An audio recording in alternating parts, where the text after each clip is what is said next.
Es uno de los temas que es un extracto del propuesto de inteligencia artificial. Bueno, muchas gracias. Sí, buenas noches. Perdón, no sé si nos está escuchando. Hola. Creo que sí, ahora.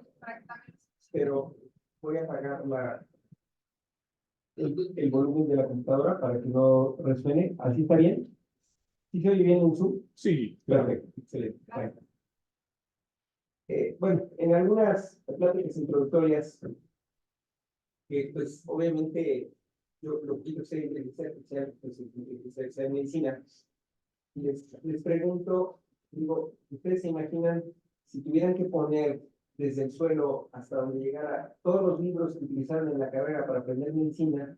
Pues a lo mejor es un piso o dos pisos, no sé, pero obviamente es una parte ínfima de lo que es la inteligencia artificial, que es obviamente mucho más amplia que la medicina. Entonces, obviamente, pues realmente lo que sabemos globalmente es muy poquito y en realidad la parte médica apenas está en balbuceo, ¿no? Entonces, voy a compartir pantalla para que se pueda ver y voy a empezar efectivamente por diapositivas en que vamos a dar una muy breve introducción para que podamos saber pues de qué vamos a hablar. Entonces, aquí va.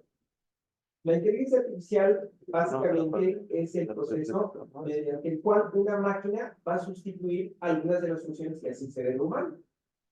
Así como una pala, una carretilla, va a sustituir lo que hacen mis brazos, una grúa va a sustituir lo que utilizan los brazos de muchas personas.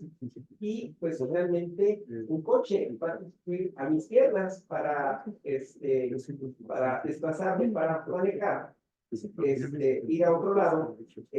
Pues yo estoy en las neurociencias y pues a los neurocientíficos les molesta que una máquina pueda sustituir a su cerebro, pero yo creo que esto va a ser en realidad cada vez más.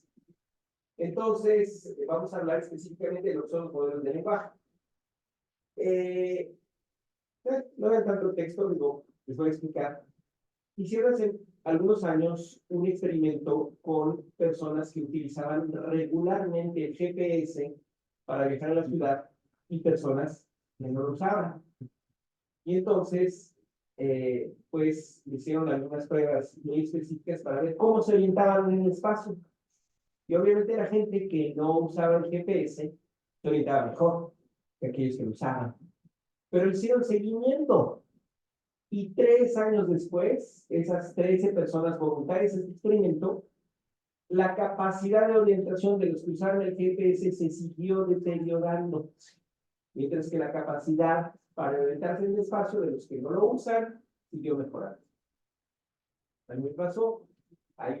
Yo vivo totalmente en el sur de la ciudad y pues llevé, no sé, al menos 4 o 5 veces a mi hija a casa del novio que vive por aquí y pues con mi esposa también, ¿no? Pues en algunas de las salidas, no me acuerdo si estaba por la ciudad o tenía cirugía o no me acuerdo, y les tocaba ir y me dicen, pero no nos vas a acompañar, pues no estoy ocupado. Entonces me hablan, dicen, oye, ya nos perdimos. Y les digo, pues hemos ido 5 veces. Dice, pero mamá dice que ibas manejando tú. Entonces, esto que viene en el experimento, yo ya no viví en casa. Entonces, una de mis teorías, alguien lo va a escribir a mi día, es que la gente, digamos, limitada, por llamarlo de alguna manera, el uso de la inteligencia artificial lo va a perjudicar. Y la gente muy brillante la va a potenciar de manera absolutamente increíble.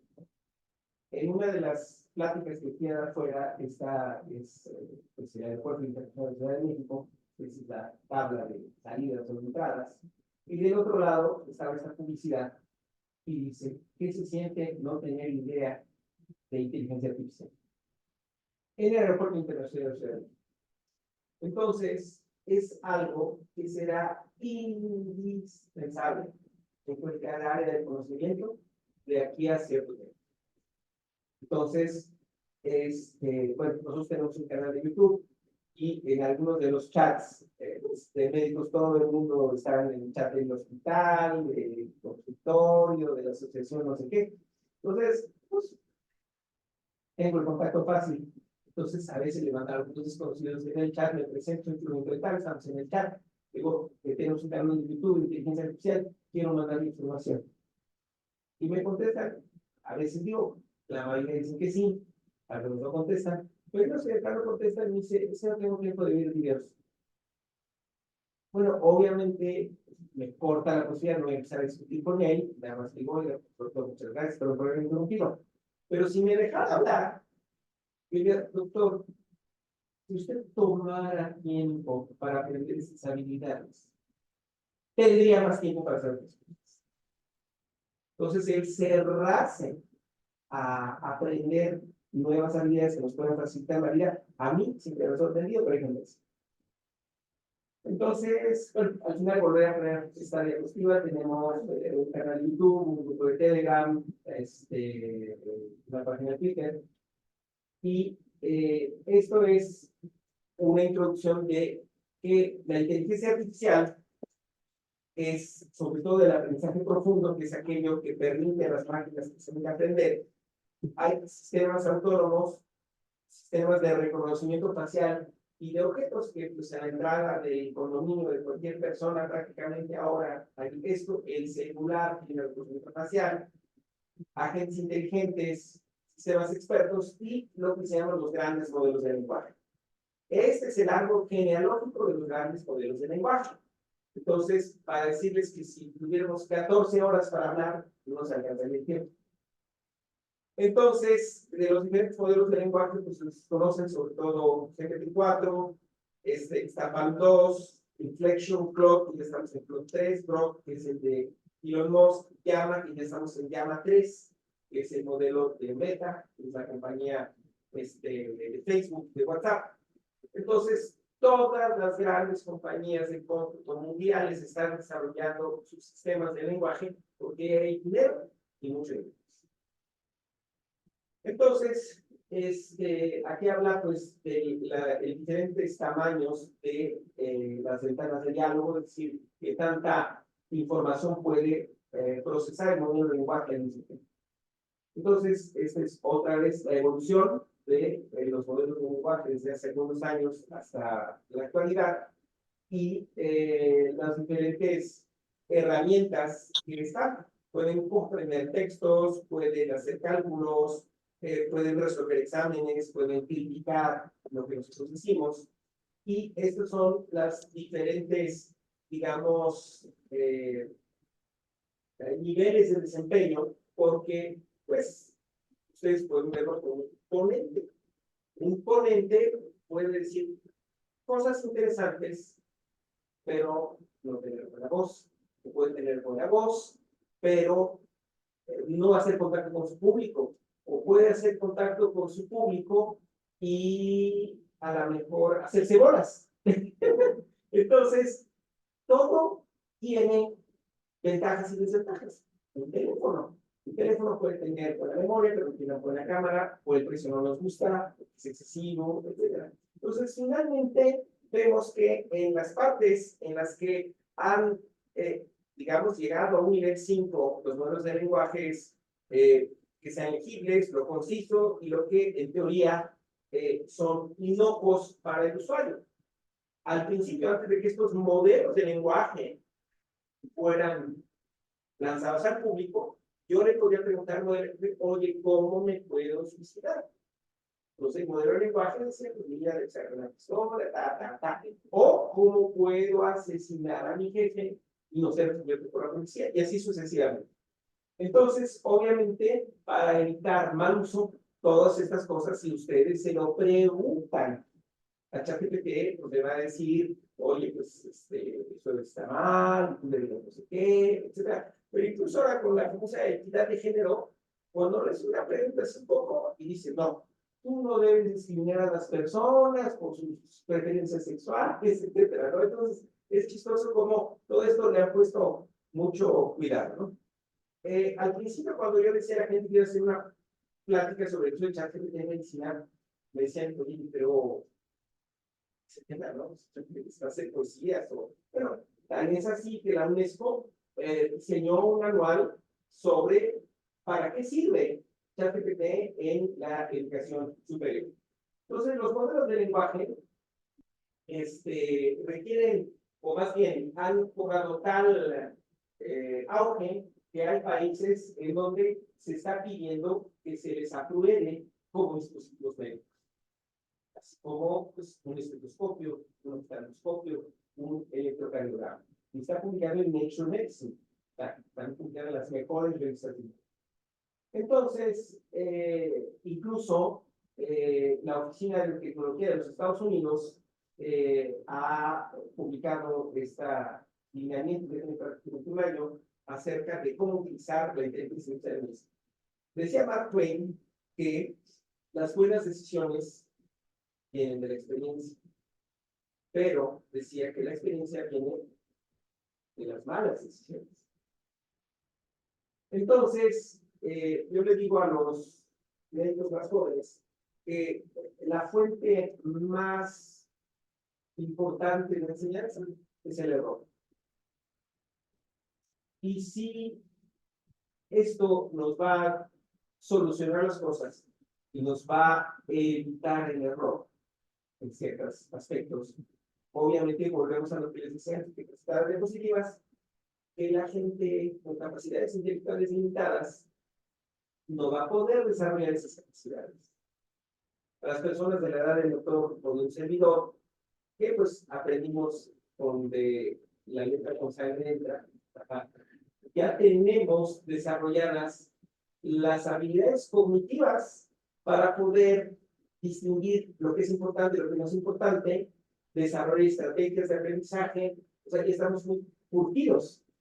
Pero eso se aprende en etapas tempranas, en donde un exceso de exposición a estas herramientas les va a perjudicar a las generaciones más nuevas.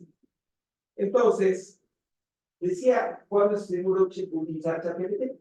Bueno, pregunta inicial esto, ¿es importante si el resultado es verdadero? Si no es tan importante, pues úsalo. Pero si es importante que el resultado sea verdadero, tienes la capacidad para juzgar la veracidad. Si no la tienes, no es seguro usarlo. Pero si tienes la capacidad para juzgar la veracidad, ¿estás dispuesto a asumir las consecuencias de haber usado esa información? Si no estás dispuesto a asumir las consecuencias, no lo uses. Y si estás dispuesto a asumir las consecuencias, úsalo. Es un esquema muy sencillo. Yo no lo hice, y lo honesto. Entonces, lo que sucede es que la inteligencia artificial tiene alucinaciones. Es decir, que la inteligencia artificial nos llega a mentir. Ahora, si están basados sobre el modelo, son modelos de lenguaje basados, entrenados por el humano, y el humano miente, ¿por qué nos sorprendemos? Y decía otro artículo, ¿por qué somos tan severos con la máquina cuando se equivoca? Y somos tan benignos cuando nosotros nos equivocamos. Entonces, bueno, la alucinación es cuando se genera información correcta y, pues, bueno, en realidad hay otros que dicen no son alucinaciones, son fabricaciones y falsificaciones, y esto lo sacó una revista de psiquiatría que se llama Esquizofrenia. Entonces, estas son diversas modalidades con las cuales nosotros podemos utilizar la inteligencia artificial en la enseñanza de la medicina. Y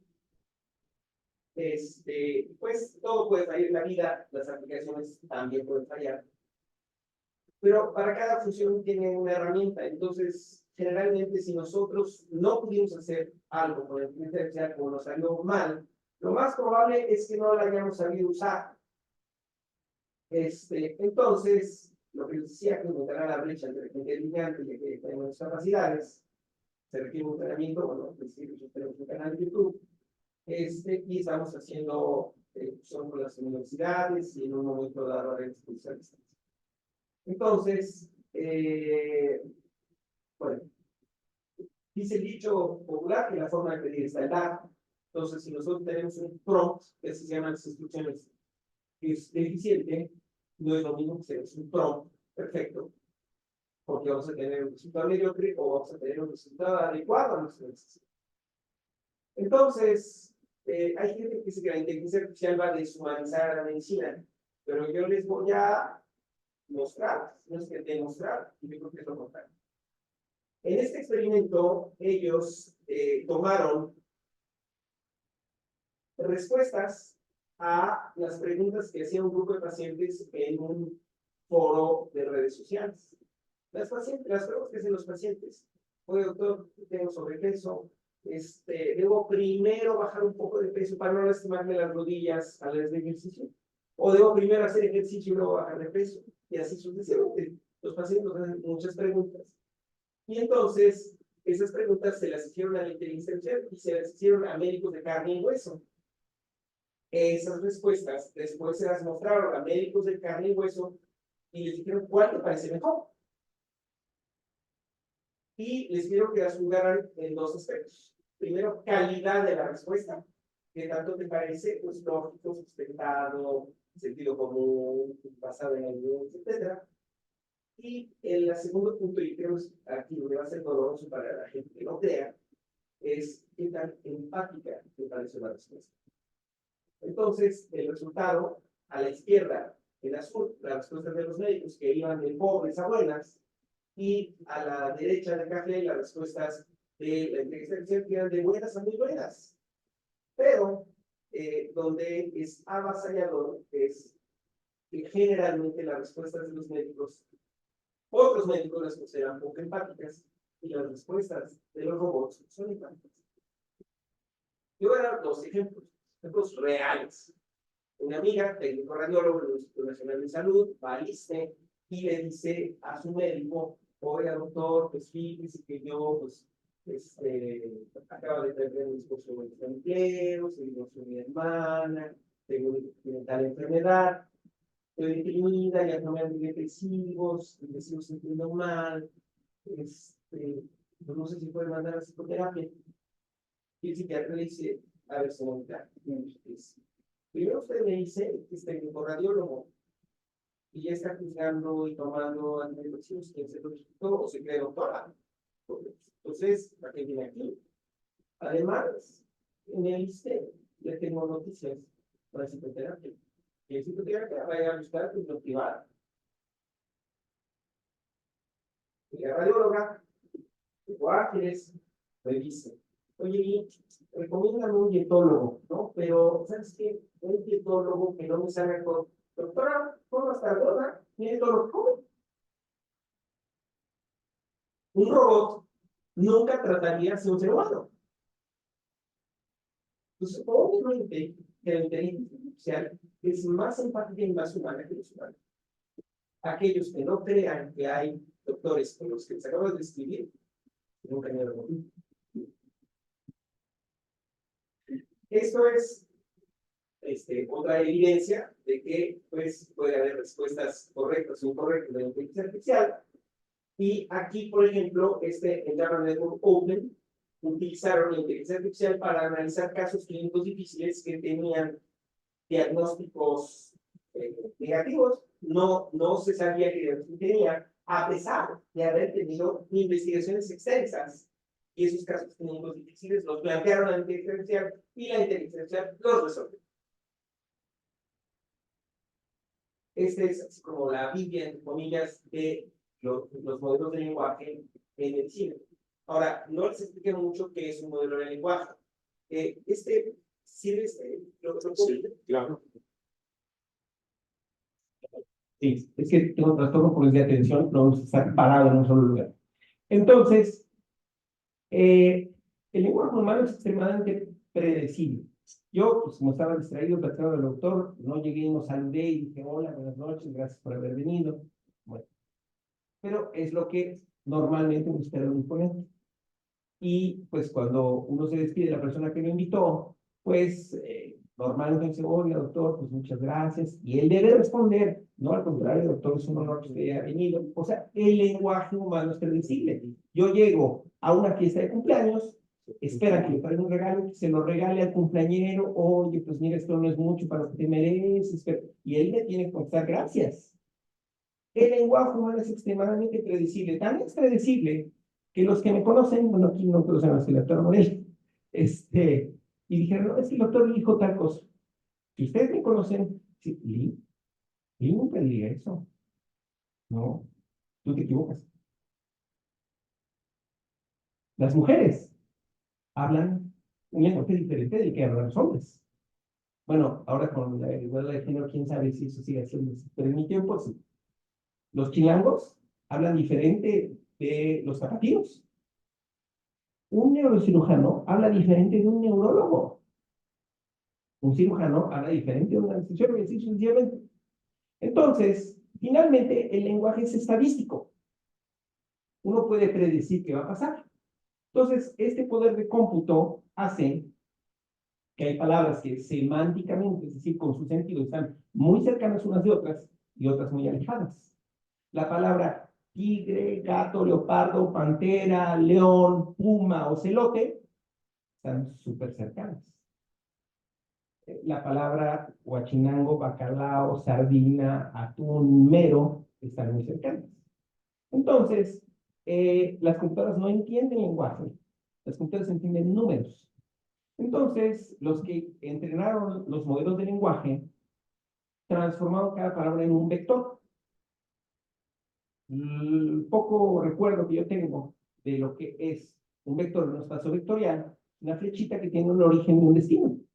Entonces, esa flechita, pues, se llama 38, 22, 14 y 000, sí, se origina en el centro de un espacio cartesiano. Entonces, a cada palabra del idioma inglés va a corresponder un vector. A cada palabra del idioma español va a corresponder un vector. Y ChatGPT fue entrenado en 180 idiomas.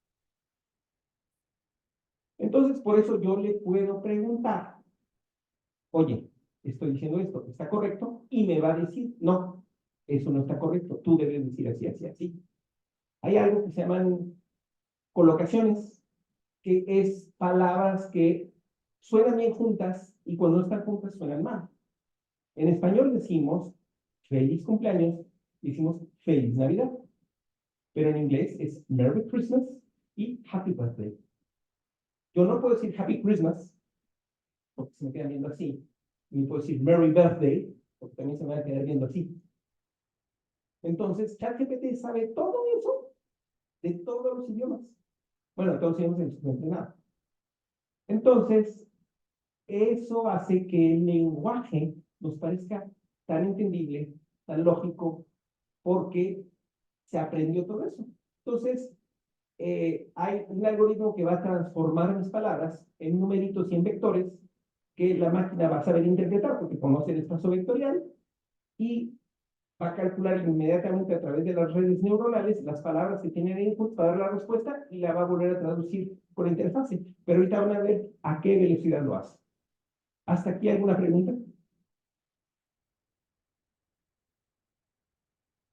¿No? Pueden preguntarle a ChatGPT qué preguntas puedo hacer si les faltan niveles. Bueno. Entonces,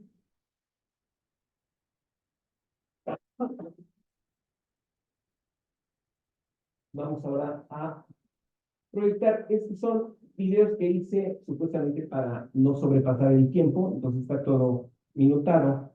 Estos videos, bueno, ahí ven la escala del tiempo. Los grabé, que no funcionó, perdón. Ahí está. Entonces, yo puedo cambiar algo que yo escribí. Por ejemplo, pasa de formato de usted a formato de tutela. Entonces, digo, estimado fulano, me es grato solicitarle a usted. Y ver qué rápido me dice, estimado fulano, me es grato solicitarte. Yo puedo tener una carta en mi computadora y yo le digo, reescríbela haciendo tal o cual cosa. Esto va demasiado rápido. Perdón. Es que además creo que, no sé si sea por el Zoom, hay un cierto desfase y está como sacádico. Bueno, vean. Le digo, yo soy el jefe de enseñanza del Hospital Fulanito de Tal. Tengo un médico residente que regularmente llega tarde, a menudo encuentra la razón para cargar en otros la responsabilidad de lo que él no quiere hacer. No escucha razones, hemos detectado que en varias ocasiones miente para eludir responsabilidades. Escríbeme una carta en tono firme para este libro. Le doy una instrucción, ese es un prompt perfecto. Yo le digo exactamente lo que quiero. Y vea lo que escribe. Y lo escribe así. Estimado autor, espero que esta carta la encuentre bien. Me dijo usted que le deje usted de enseñanza para discutir un asunto sumamente importante y preocupante relacionado con su desempeño profesional. Es extremadamente lógico. Hace una introducción de 3 líneas y el cuate ya sabe la que le espera. Lo introdujo. ¿Quién soy yo? ¿Quién es usted? ¿Y qué vamos a hablar? Lamentablemente, durante su periodo como médico residente en nuestra institución, hemos observado una serie de comportamientos inaceptables por su parte. Me veo en la obligación de resaltar que su constante llegada tarde hace una falta de respeto hacia sus compañeros de trabajo y, lo que es más preocupante aún, hacia nuestros pacientes, quienes confían en recibir atención médica oportuna y de calidad. Tiene perfectamente claro cuál es la función de un médico y tiene perfectamente claro cuál es el esquema social. Si los humanos de este país tuvieran clara cuál es una función social y lo que está bien y lo que está mal, viviríamos en Japón.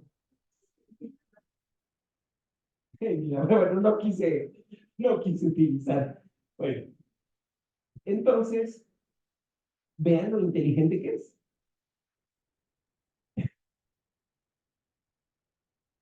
Además, hemos notado con gran preocupación que usted tiene tendencia a buscar excusas para evadir la responsabilidad de sus propias acciones. Segundo párrafo, otro párrafo. Otro aspecto relevante es su tendencia a mentir con el propósito de evitar responsabilidades. Otro párrafo. Desafortunadamente, a pesar de los intentos de corrección, las oportunidades que le hemos brindado para mejorar su desempeño, no hemos visto un cambio significativo en su actitud de comportamiento. Como resultado, hemos llegado a la dolorosa conclusión de que su permanencia en nuestro hospital ya no es viable ni en el mejor interés de nuestros pacientes de la institución en su conjunto. Por lo tanto, con profundo pesar, me doy la obligación de informarle.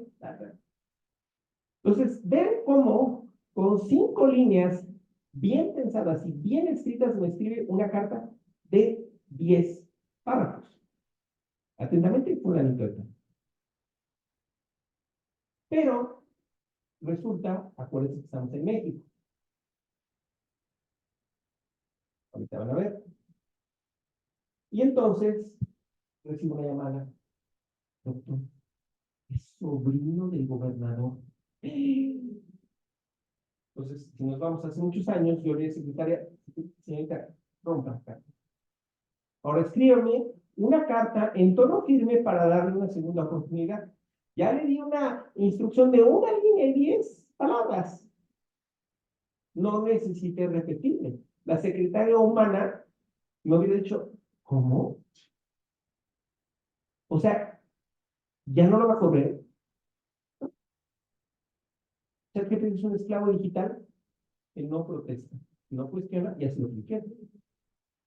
Y entonces, estimado doctor, espero que esta carta le encuentre bien. Yo le dije que fuera en tono amable. Empieza por ser amable. Me dijo usted, en calidad de jefe de enseñanza, a lo largo de su tiempo como médico residente en nuestra institución, hemos notado algunos desafíos en su rendimiento que nos preocupan. Sin embargo, también reconocemos que cada persona puede pasar por etapas difíciles y enfrentar obstáculos que afectan su desempeño. Es importante recordar que todos cometemos errores y lo crucial es cómo enfrentamos a ellos y qué acciones tomamos para mejorar.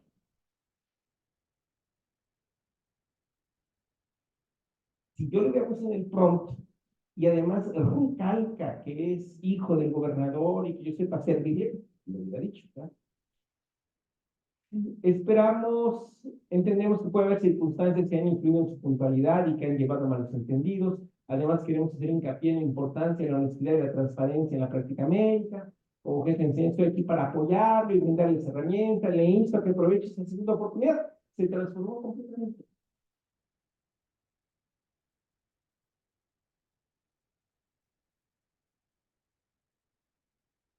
Con una sola instrucción, me escribió otra vez 10 párrafos.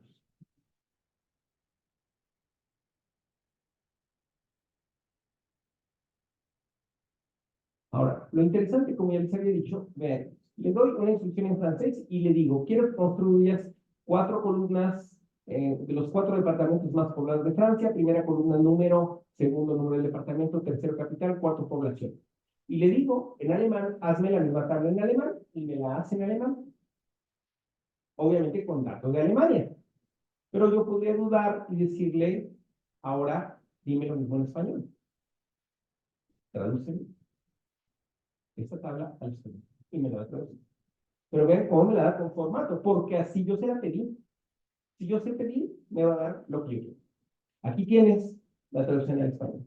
Y le digo en griego, dasme la misma tabla para Grecia, y me dice número, etcétera, y me da ahí el nombre de las ciudades, Atenas, Tesalónica, Trípoli, Heraclión. Y le digo, tradúceme esta tabla al español, y van a ver cómo son las ciudades que les acabo de decir.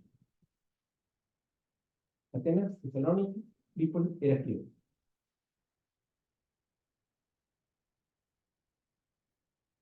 Y le digo, haz esta tabla en japonés. Y ahí me la pone, pone las ciudades, Tokio, Kioto, Osaka, Nagoya, y le digo que me las traduzca. Ahora vean lo interesante, me dijo que en Francia eran departamentos, que eran regiones en Alemania, y me dice que son las 4 prefecturas más pobladas en Japón, porque la palabra de la división administrativa se traduce en español como prefectura. Y le digo, hazme esta tabla para México, y me dice los estados, y me los pone. O sea, vean la capacidad de manejo de información. Ahora, vamos a bajar un artículo de neurocirugía, vamos a bajar un artículo de neurocirugía que habla de cortomas del clivus y radioterapia complementaria de resección total. Lo bajo, lo voy a subir a esta herramienta de inteligencia artificial y yo voy a chatear con el PDF. Y voy a platicar con el PDF como si tuviera aquí el autor. Lo bajó, lo estoy subiendo, lo voy a buscar en la carpeta. Ahí está.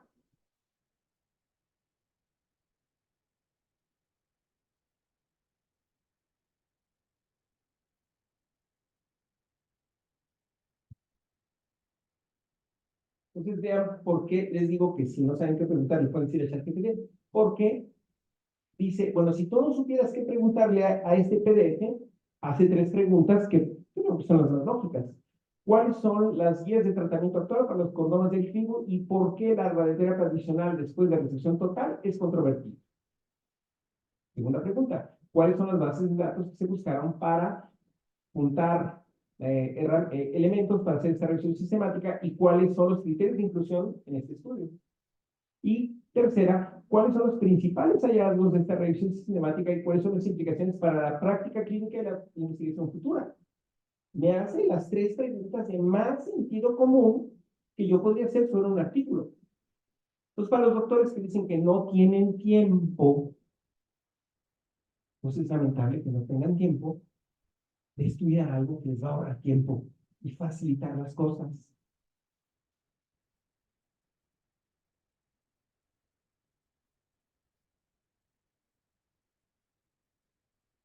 ¿Verdad? Entonces, vean, le estoy pidiendo que haga diapositivas. Le estoy diciendo, quiero que me hagas diapositivas sobre un hematoma epidural postraumático. Como conozco el tema, le estoy diciendo, ¿sabes qué? Hazme 8 diapositivas sobre definición, diagnóstico clínico, diagnóstico por imagen, bases de tratamiento quirúrgico, principales complicaciones, rehabilitación, evolución. Y le estoy diciendo, hazme un texto donde le pongas un título, por los 8 capítulos que estoy diciendo, y que me desarrolles viñetas sobre ese tema. Pero yo creo que aquí no le puse que desarrollar 3 viñetas, pues ya hice el experimento. Le digo 5 viñetas, 4 viñetas.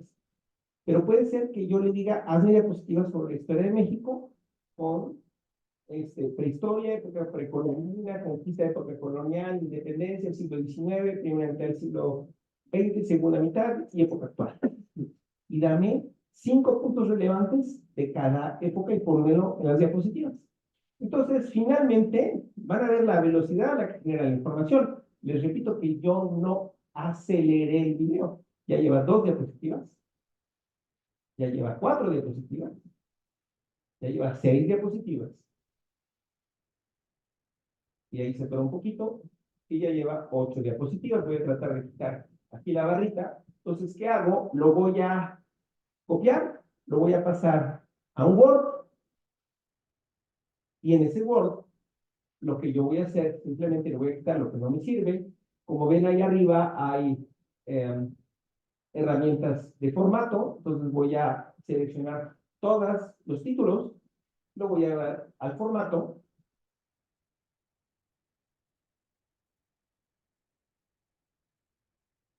Ahí está, títulos, ven que me los cambio, me los puse 8 azules, me voy a vista, me voy a esquema, ahora voy a seleccionar las viñetas,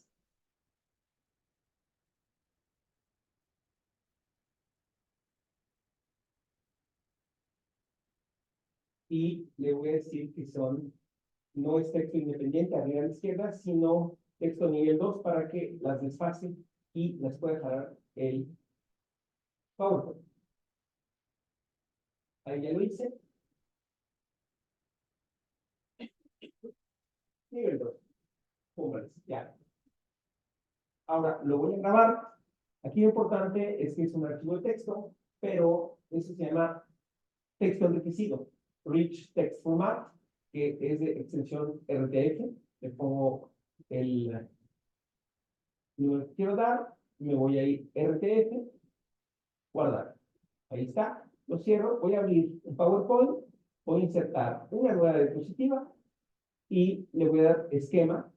Voy a buscar el texto que yo ya formateé. Si no lo he formateado, me va a poner una frase por diapositiva. Aquí me hizo 8 diapositivas, como yo le pedí, y toda esa, hematoma epidural, postraumático, pasos a seguir. Ahí está. Definición. Fisiopatología de clínico por imagen, indicaciones quirúrgicas, cuidados postoperatorios, solución de rehabilitación. Ahora voy a chatear con un video. Lo interesante es que voy a chatear con ese video sin abrir el video, sin verlo y sin escucharlo. Tengo una inteligencia que se llama Mónica, que este video, que es de 7 minutos, me hizo un resumen en 7 líneas en español, porque yo puse por default. Pero también Mónica maneja 200 idiomas. Yo podría haberlo pedido en árabe, o tener un video en árabe y pedir que me lo resuma en español. Pero ese fue resumen. Pero Mónica está jalando el texto, está generando los momentos destacados y tiene los minutos. 1 minuto 50, 3 minutos 41, etcétera. Entonces, yo puedo ver qué momento el video me interesa y me voy ahí, en lugar de estar perdiendo mi tiempo viendo todo el video y ver a qué hora llega lo que a mí me interesa.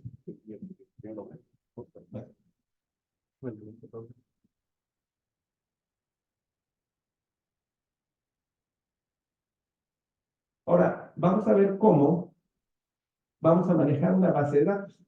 Esta base de datos son 200 pacientes ficticios, yo los inventé y les inventé cifras de hemoglobina y les inventé cifras de sodio para hacer el ejercicio para esta presentación. Entonces, va demasiado rápido y yo creo que es realmente la velocidad del... Entonces, ahí está, lo voy a parar.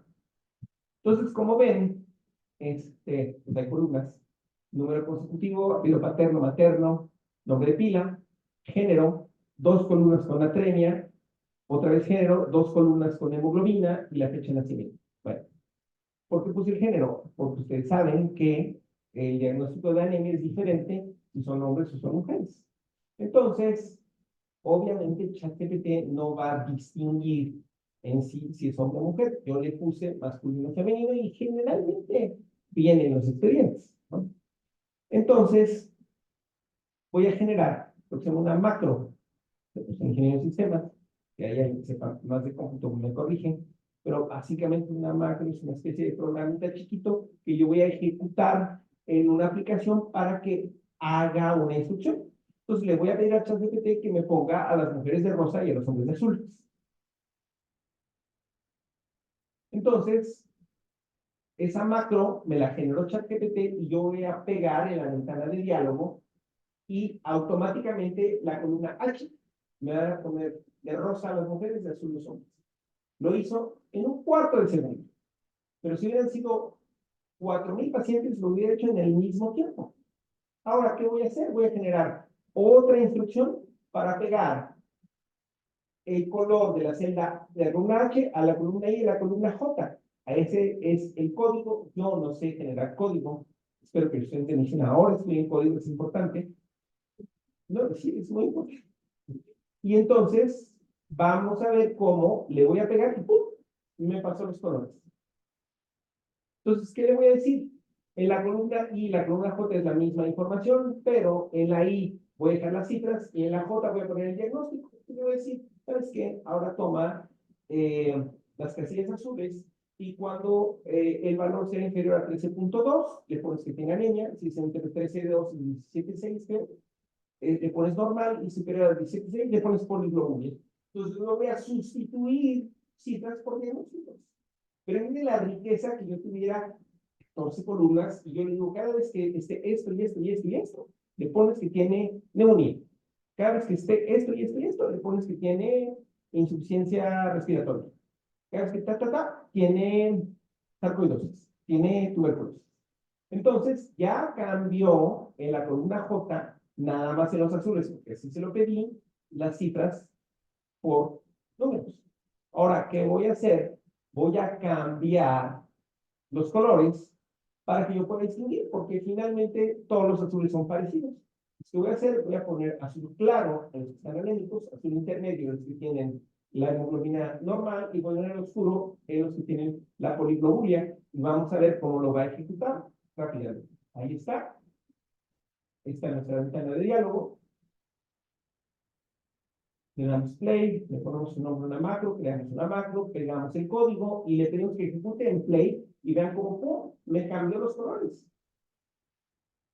Los colores oscuros son de hemoglobina alta y los colores claros que ven ahí el 3.8 es de hemoglobina baja.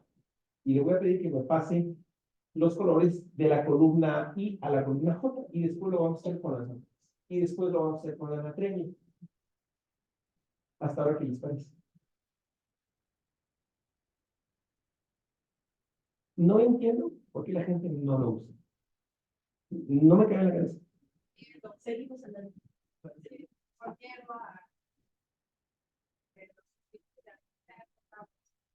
Sí, pero como decía un editorial de la revista Radiology hace como 2 años, dice, la inteligencia artificial va a sustituir a los radiólogos.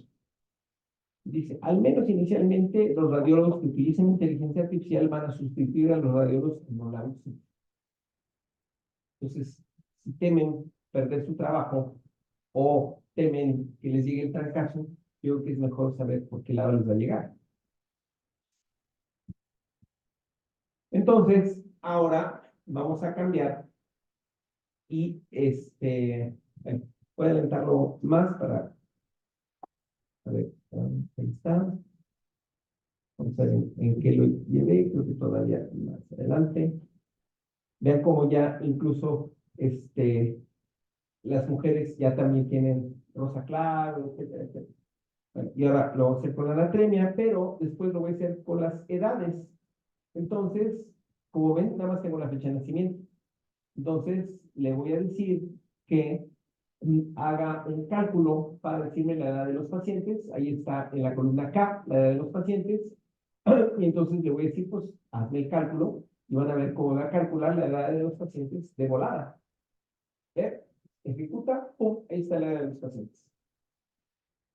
Pero nadie dice, yo tengo 24.32 años, ¿no? Entonces yo les digo, ¿sabes qué? Ahora las cifras, cambiármelos a formato años y meses. Ahí dice X años y Y meses.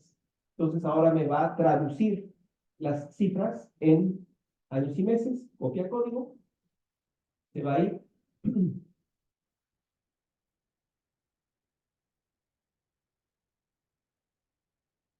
Ahí está. Pero aún así, yo me gustaría mejor visualización. Entonces le voy a decir, ¿sabes qué? Ponme cada década de la vida de un color diferente. Pero no sé si les ha pasado ver algunos artículos que dicen por qué escogieron colores tan feos para las gráficas. Entonces, los colores también los escogí con la inteligencia artificial. Dije, por favor, dame 8 colores que contrasten suficientemente entre sí, que se distingan bien, que la letra se distinga bien sobre el fondo y que además se distingan bien sobre el fondo blanco. Me escogió colores adecuados, que ahí está, y entonces, pum, todos los de más de 30 años están de amarillo, todos los de más de 50 están de rojo, todos los de más de 40 están de gris, todos los de más de 20 están de verde y todos los de más de 10 están de azul. Entonces, obviamente, nos podríamos seguir horas y horas y horas, pero es básicamente lo que quería mostrarles el día de hoy.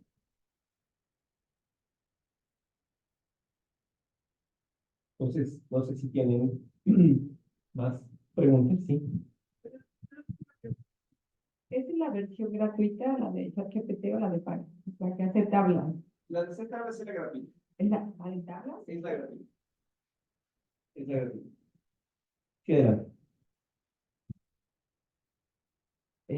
¿Cuáles son los problemas que usted considera que va a haber por utilizar inteligencia artificial? Usted me está preguntando una pregunta que podría ser un libro entero. Yo, La sección decía que había sí, yo creo que va a depender mucho precisamente del conocimiento que tengan las personas. Como yo también he dicho en otras sesiones, ¿quién tiene la culpa que la gordita agarre su coche para ir a comprar pan a 2 cuadras? ¿El coche o la gordita?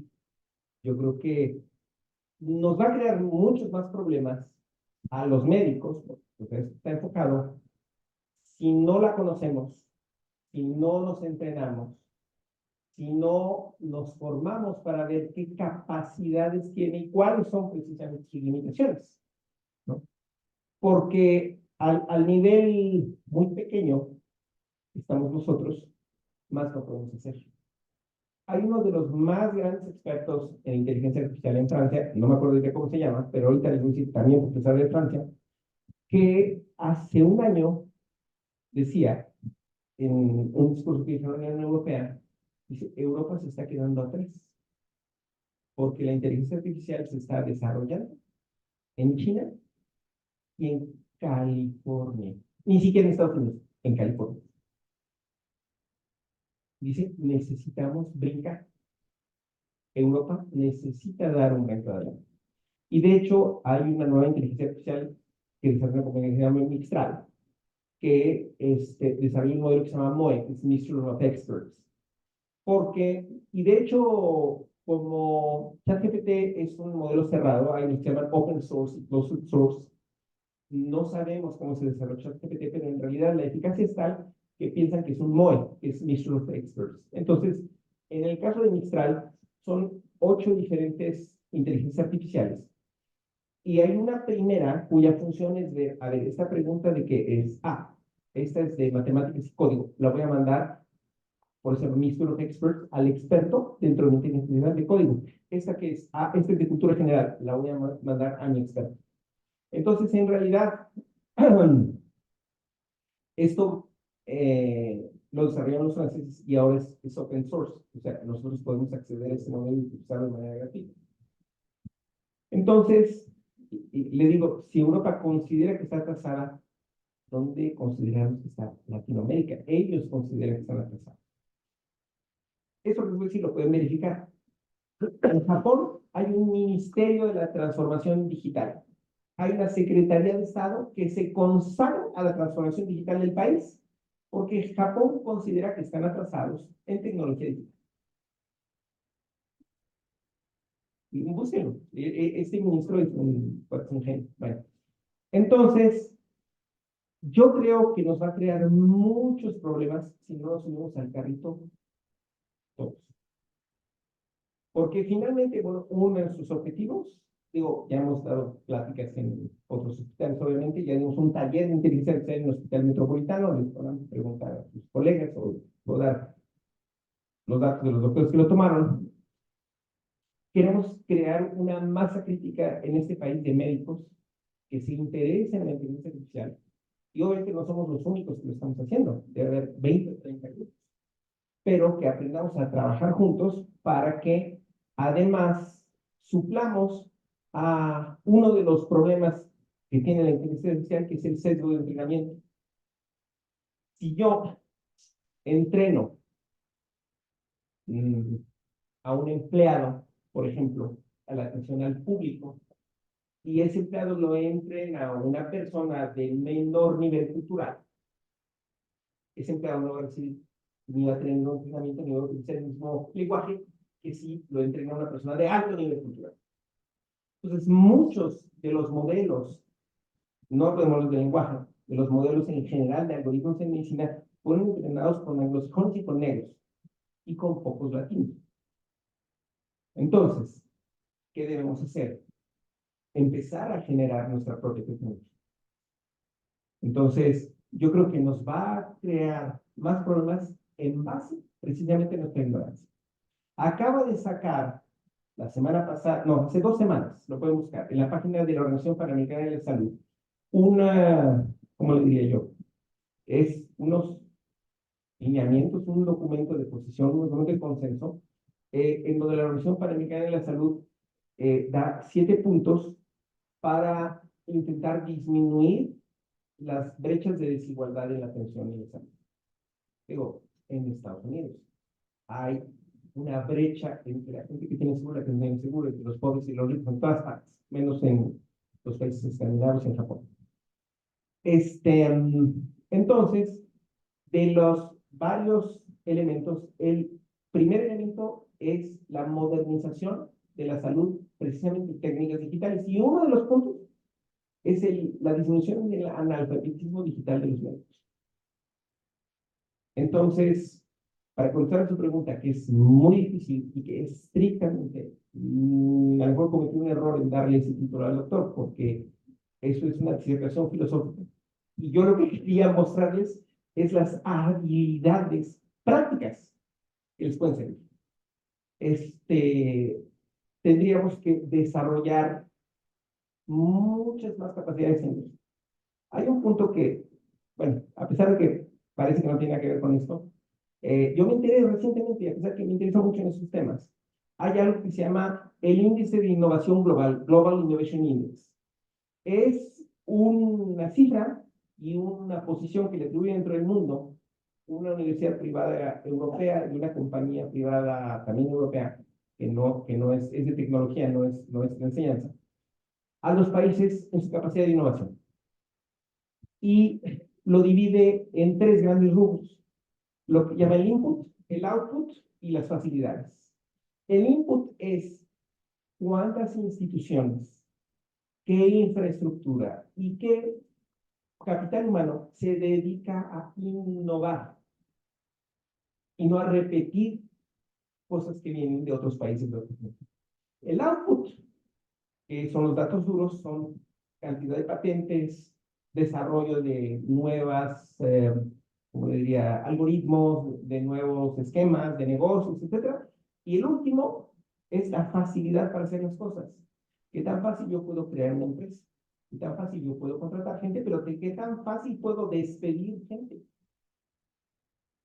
Hay países que tienen un esquema interesante en donde se contrata y se despide muy fácilmente, sobre todo países bálticos como Estonia, Lituania, etcétera, y antes de la crisis, de las últimas crisis, se abrieron muchas empresas porque yo podía contratar y despedir fácilmente.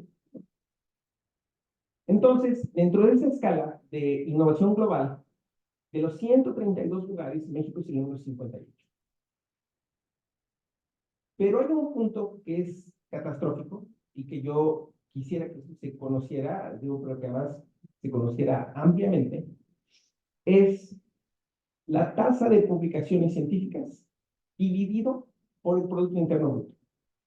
Porque eso iguala un poquito los países pobres y los países ricos. Es lógico que un país pobre produzca menos, pero si un país rico produce poco, es preocupante. Y México es un país con muchísimo dinero, tanto legal como ilegal.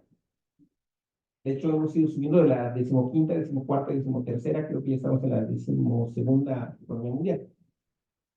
En ese ranking de población, de publicaciones dividido por dinero, México tiene lugar 131, 132. Solo un país africano está peor que nosotros.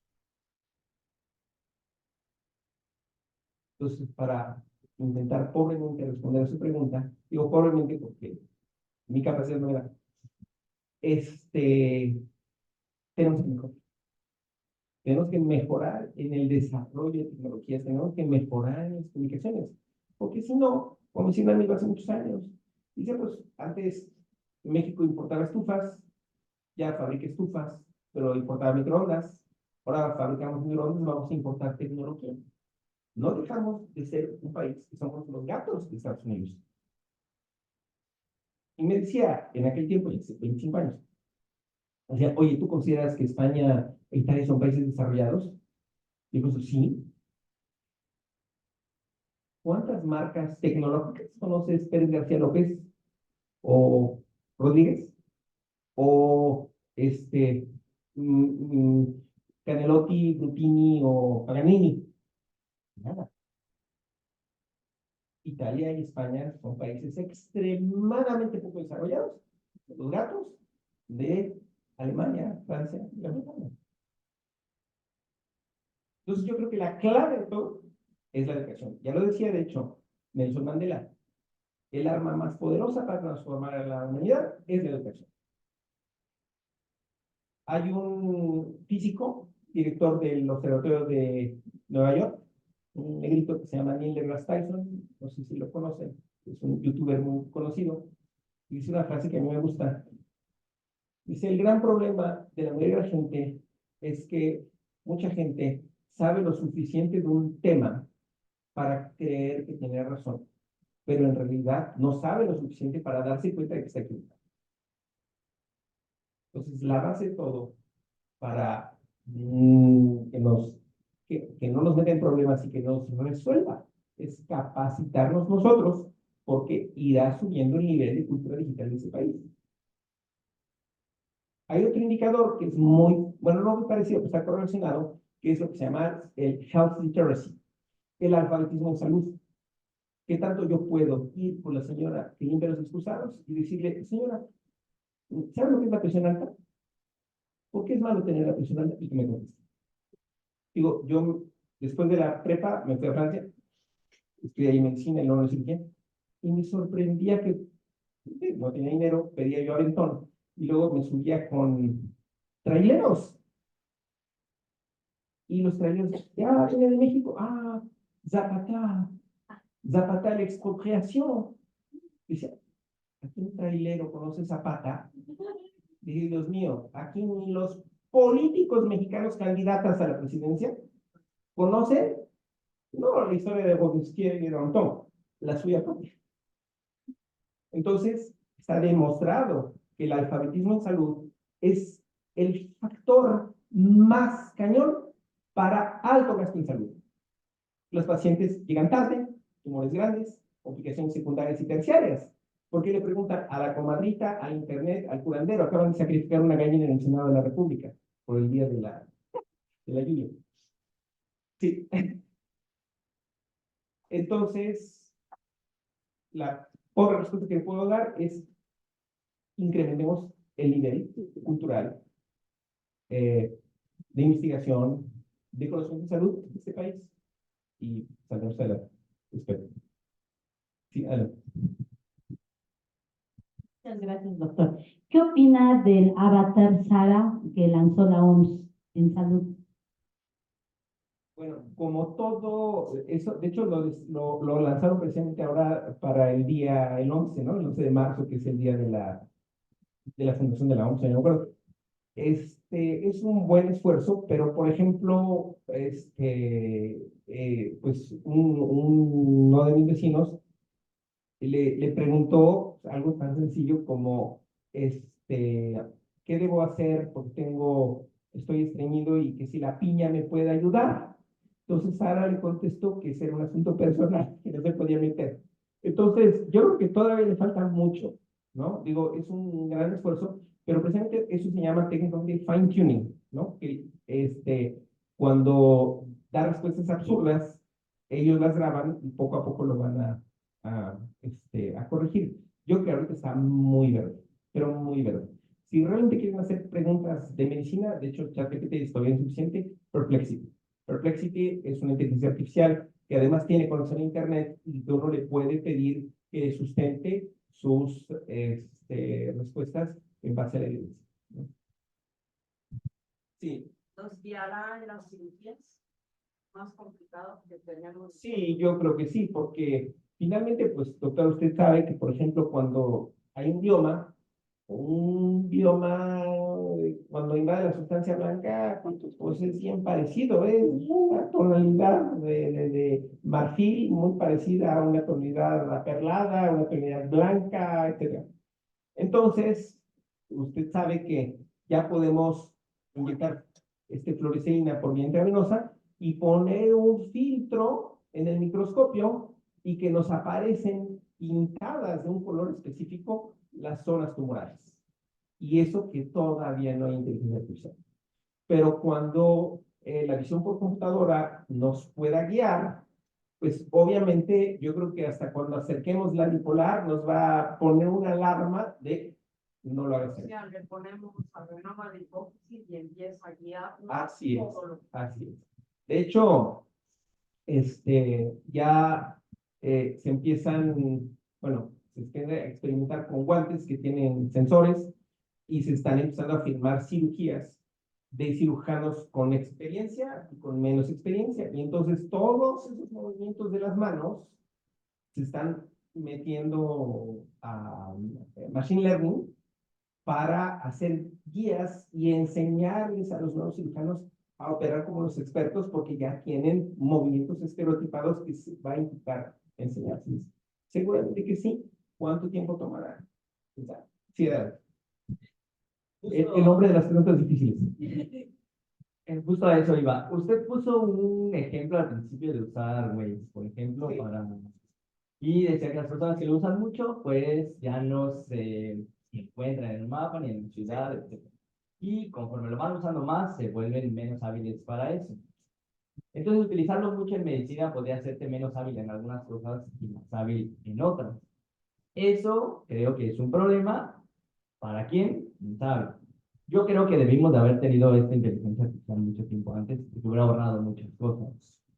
Luego mencionó ahí que la experiencia viene de los errores y evitar errores, pues no vamos a tener experiencia. Yo creo que la intención es evitar esos errores y si la inteligencia artificial lo va a hacer, pues está correcto. Nosotros en endoscopía, en colonoscopía, en cápsula endoscópica utilizamos inteligencia artificial. La maniobra de hacer la colonoscopía es totalmente el médico. Pero las imágenes las revisa la inteligencia artificial y lesiones demasiado pequeñas que pasan desapercibidas las encuentra en 0.002 segundos. Y una cápsula endoscópica de 48 horas que hay que revisar, estar sentado 48 horas, pues esta te lo revisa en un minuto, en un segundo, etcétera, y te dice todas las posibles lesiones. Por supuesto que eso funciona y eso va a incrementar, o bueno, va a hacer que sean más rápido y más fácil para las los futuros médicos. Pero ¿usted qué piensa en el hecho de que se van a poner menos hábiles en algunas cosas y más hábiles en otras? Hacerles el camino más corto, ¿está bien? ¿Está mal? Yo quiero saber su opinión acerca de eso. Yo creo que cosas que a lo mejor no debimos de haber aprendido y tuvimos que aprender porque no existía eso, pues ya nos vamos a preguntar qué bueno y las generaciones, pero va a haber un choque extremado en el que los grandes, digamos, es que cuando yo sí me sabía toda la anatomía de, eso que importa, yo no me supero esto, es lo único que me interesa. ¿Qué piensa usted acerca de eso? Bueno, yo creo que, digo, por el tipo de preguntas que usted hace, al ser usted un tipo inteligente, usted no se da cuenta. Pero yo creo que sí va, bueno, es su opinión personal, ¿no? Así es. Yo creo que sí va a perjudicar a la gente. Bueno, de hecho, luego de su teléfono le voy a mandar un artículo que se llama Nature, porque las habilidades cognitivas para tomar decisiones, eso se llama juicio. Yo, ahorita, la mera verdad, bueno, ya sé que hay un aire acondicionado. Si yo hubiera sabido que había aire acondicionado, me hubiera traído un suéter, Entonces, finalmente, cuando uno se expone en etapas tempranas a muchos escenarios diferentes y uno los resuelve, uno va a desarrollar esas habilidades cognitivas. Realmente, yo creo que a las personas muy inteligentes que intuitivamente encuentran la solución, efectivamente no les va a perjudicar. Hay una teoría que no sé si usted conoce, que es la teoría de Dunning-Kruger. Usted la ha ido a nombrar. Dunning y Kruger son dos psicólogos americanos que describieron un fenómeno que, dicho de manera coloquial y casi vulgar, el tonto es demasiado tonto para darse cuenta que es tonto. Porque para conocer la respuesta correcta a un problema, yo tengo que tener esa capacidad en mi mente para llegar a ella. Entonces, en realidad, cuando yo tomo una decisión, porque todos tomamos decisiones, si levantarnos, no levantarnos, si ir, no ir, etcétera. Y luego asumimos las consecuencias cuando las decisiones fueron erróneas. Si yo tengo la capacidad de saber cuál es la respuesta correcta y no tengo además retroalimentación porque ese error no fue sancionado, no voy a desarrollar esa capacidad de juicio. Digo, recientemente, no sé si ustedes vieron, salió en Twitter, un chofer en Ecuador que lo asaltaron dos asaltantes. El de 24 años le disparó en el cuello y se bajó, ya lo habían asaltado. El de 14 años, el otro señor así, ya tenía su dinero, le disparó en la cabeza. Sale en Twitter. Y ya habían asaltado muchas veces esa línea, ya los tenían, pero ese muchachito nunca lo arrestaron, nunca, no sé qué, no tuvo la posibilidad de exponerse al castigo de tomar una decisión errónea. Entonces yo sí sigo pensando al fondo de mí mismo, pero ya estoy viejo para usted, de que el error es importante, que equivocar es importante, porque desarrolla habilidades cognitivas, demasiada facilidad a la gente que no tiene mucha capacidad, yo pues sí la va a seguir usando. Gente como usted, yo creo que por eso el doctor dice, no, pues, no me importa no saberlo esto, porque quiero saber esto, porque el hombre es práctico y el hombre es inteligente. Él no va a tener esa capacidad. Porque de hecho, el principio de Dunning-Kruger que dice que el tonto es demasiado tonto para darse cuenta de que es tonto, la gente brillante, y por eso normalmente la gente brillante, realmente brillante, humilde, la gente brillante a veces se subestima. Porque, ¿cómo se llama? Tiene una mayor capacidad. Entonces, yo creo que el doctor no va a tener ningún problema con la inteligencia artificial, pero los estudiantes de medicina intermedios o bajos sí la van a tener. Y desgraciadamente, estudio medicina de todos los coeficientes intelectuales, ¿eh? O sea, yo, bueno, cuando yo tenía 16, 17 años, yo idolatraba a los doctores, y era la gente perfecta que sabía todo, ¿verdad? Cuando terminé medicina todavía lo pensaba, empezaba la docencia, y ya cuando fui escrito, dije, no, cada vez tiene esta profesión. Entonces, digo, me hace preguntas difíciles, doctor, y además, como son preguntas muy filosóficas, y creo que tenemos dos visiones un poco diferentes, yo, yo creo que mis respuestas no le van a satisfacer. Correcto. O sea, yo creo que lo que lo que tenemos en común es que todos tenemos que usar la inteligencia artificial, sí o sí, porque eso va a ser el futuro y va a ser parte de, o sea, ya el que no lo haga, pues sí, se queda muy bien. Y creo que la misma inteligencia artificial te va a poder poner esos escenarios de manera, pues como ejemplos, para no tener que exponer un paciente. Siento que esas cosas erróneas se pueden evitar muy fácilmente con la misma inteligencia artificial. Entonces yo tengo mis dudas de que si utilizar inteligencia artificial nos va a hacer más mensos en otras cosas, y lo creo, pero nos va a hacer mucho más hábiles en lo que necesitamos en el No, y el doctor tiene una visión optimista, y a lo mejor tiene razón. Yo a lo mejor por viejo ya me volví pesimista, no lo sé.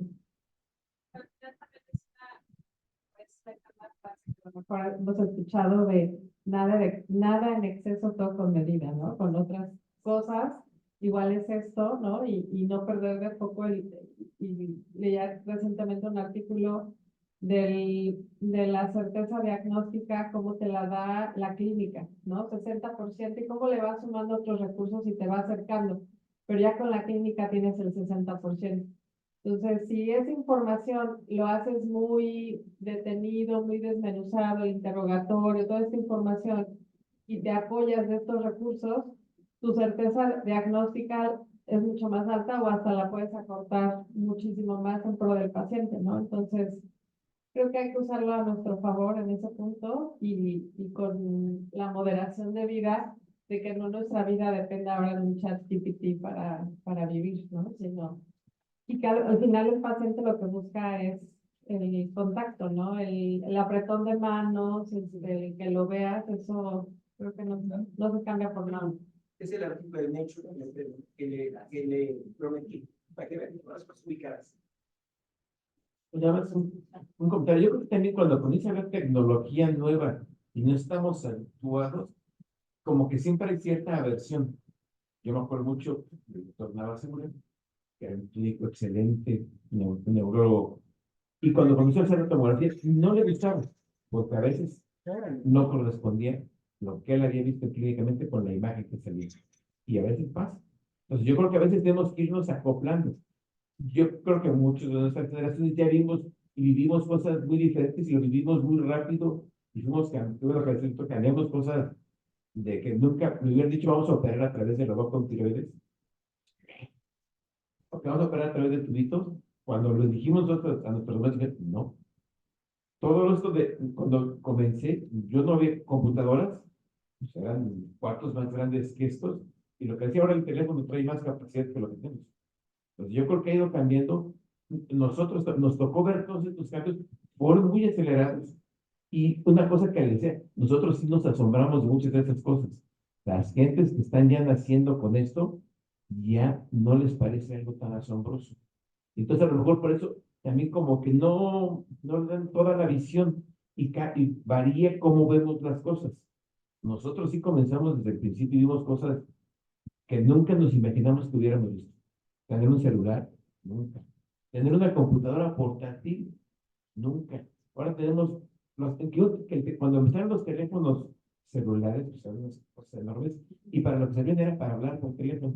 Ahora creo que lo que menos nos interesa. Queremos saber si tienen cámara, que si tienen no sé qué.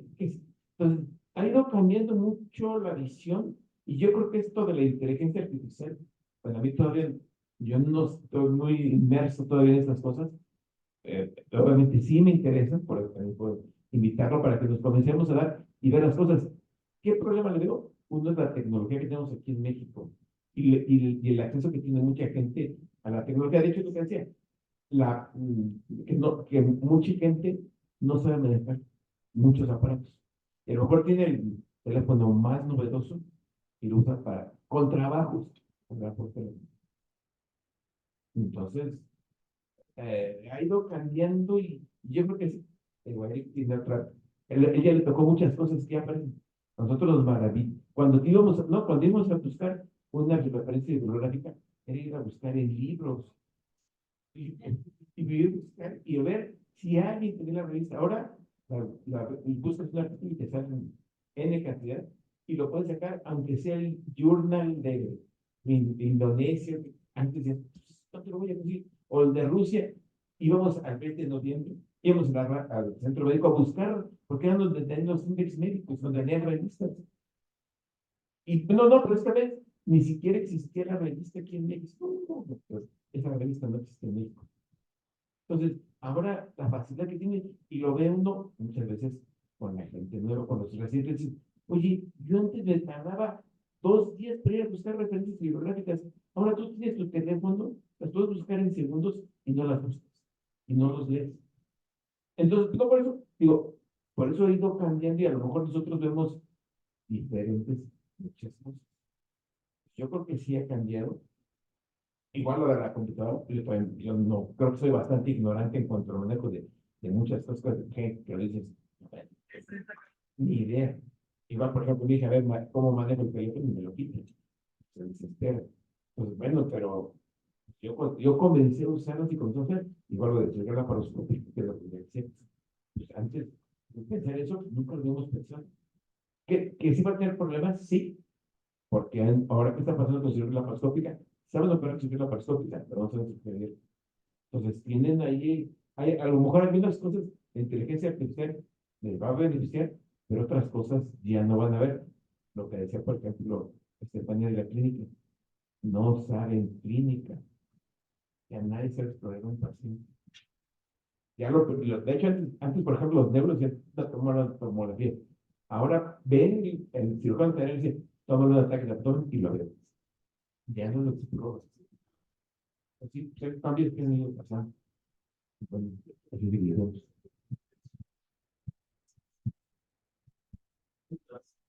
Sí, bueno, de hecho, como dije, en el Hospital Metropolitano hicimos un curso en donde les enseñamos, no les enseñamos ni filosofía, ni nada, les enseñamos a manejar la computadora para empezar el trabajo. Tuvimos mucho éxito, entonces pues, voy a ver con el doctor a ver si les interesa organizar un curso aquí. Es un módulo, son 3 módulos de 4 a 5 horas. Entonces lo hicimos los martes, porque los lunes tienen no sé qué cosa, de 3 a 8 o de 2 a 7, no me acuerdo. Y obviamente, si están cansados, pues ya, ¿no? Pero les gustó mucho y créanme que me sorprendí un poco, y creo que aquí más o menos lo corroboro, que de los 25 alumnos, había 2 jóvenes y 23 viejos. Sí, entonces digo, bueno, o efectivamente los jovencitos ya no saben manejar muy bien, pero no sé, pero me dio gusto, dije, bueno, no, es que había 2 doctores de más de 70 que estaban ahí en el curso, y, bueno, pues, obviamente, pues, se quedaron contentos, entonces, queremos ver si podemos hacer una aquí.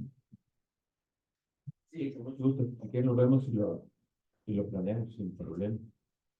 Yo creo que, digo, son cosas que a veces somos muy analfabetas en cuestión tecnológica. No, bueno, yo sí me considero analfabeta en muchas cosas. Entonces, yo creo que si son cosas que van empezando, pues comenzar a ver qué nos sirve y poderlo utilizar bien, que es lo que decía. Porque igual pues, lo googleo, pues sí, pero en Google salen muchas cosas que no son ciertas. Entonces, inteligencia artificial seguramente va a pasar algo parecido y está ahorita empezando. Pues yo creo que va a haber grandes cambios, sí. Ahora que cambie, que va a operar como que opera el robot, no. O sea, el robot, los que tenemos en medicina son como robots esclavos. O sea, dependen o sea, a lo mejor mejoran mis movimientos, que hace que si yo tiemblo, cuando estoy operando no tiemblo. Que si para ver el punto y está en la parte superior y que me cuesta mucho trabajo hacer en la laparoscopia, sí, el robot lo hace. Pero son cosas que van a mejorar nuestra tecnología. Y lo de visiones, pues la visión ha cambiado de cuando empezamos en la perspectiva a lo que vemos ahorita con 4K, que yo creo que va a seguir aumentando 8K y todo lo demás, la visión que veíamos al principio a lo que vemos ahorita, nada que ver. Entonces, igual, la fluoresceína, pues, oye, se ha cambiado el verde de indiocinina y dices, nunca pensé que en poder ver cómo está. Y esto de entrada seguramente va a haber más colorantes, va a haber otras cosas y va a haber algo. Estamos en muchos cambios. Y estos cambios a nosotros nos separan en muy poco tiempo. Lo que no evolucionó la medicina en años, nosotros nos tocó en 40 años a lo mejor muchos cambios. Yo creo que podría el curso ser en las jornadas. Justo este año vamos a hacer jornadas donde se habla de inteligencia artificial en medicina. Viene un doctor de Barcelona que están haciendo cirugías sin ingreso porque los operan en otro país a través de realidad virtual. Entonces, eso está bastante interesante, bastante padre. Y otro doctor que habla sobre inteligencia artificial en endoscopía, justo de estas cosas. Antes te tardabas 48 horas, ahora te tardas 1 minuto. Me parece que es fenomenal. Pues podemos darle un espacio allí, creo que estaría bien para que los que quieran inscribir después de las sesiones, pues puedan quedar el curso sin ningún problema. Y va bastante bien con la temática. Vale, pues muchas gracias. No al contrario. Gracias.